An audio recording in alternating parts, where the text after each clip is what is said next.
They have turned against tariffs the same way college football pundits have turned against Arch Manning after his performance in Columbus on Saturday. Look at this. New tariffs on imported goods. You go back to November of 2024. Look, the popular position was favor.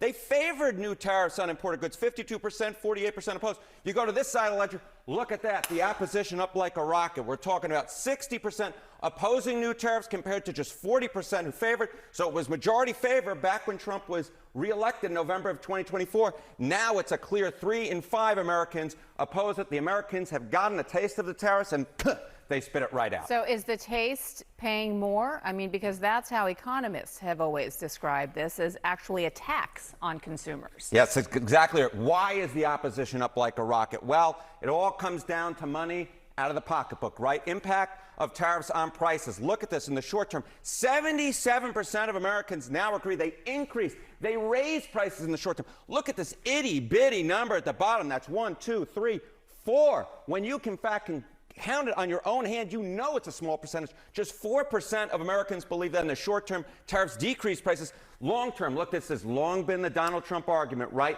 That even if there's short-term pain, in the long term will pay off. Not according to Americans. Impact of tariffs on prices, even over the long term, look at that. 50% say increase, just 25%, just half the level, say decrease. And while 25% in this particular case is better than 4%, 25% is way less than 50% of Americans who say that, in fact, prices will increase over the long term because of tariffs. Can you do me a favor and go find who the 4% are? I will go ahead. I will do some there's on the even street 4% of reporting. Americans. I'm sure I can go out to Times Square and see what I can find out there. Okay, but in all seriousness, from the tariff policy to the trade policy, how is it impacting Trump's overall approval? Right, okay. If this was happening in a bubble, right, and it was, okay, I don't like tariffs, but it isn't impacting my overall view of Trump, I think Trump would be like, forget about it, doesn't matter. But this is why the political implications are so important, because Fox News literally asks, what's the top reason that Trump's doing a bad job? What ranks as number one? The economy, and tariffs ranks as number one. The number one reason why those who disapprove of Trump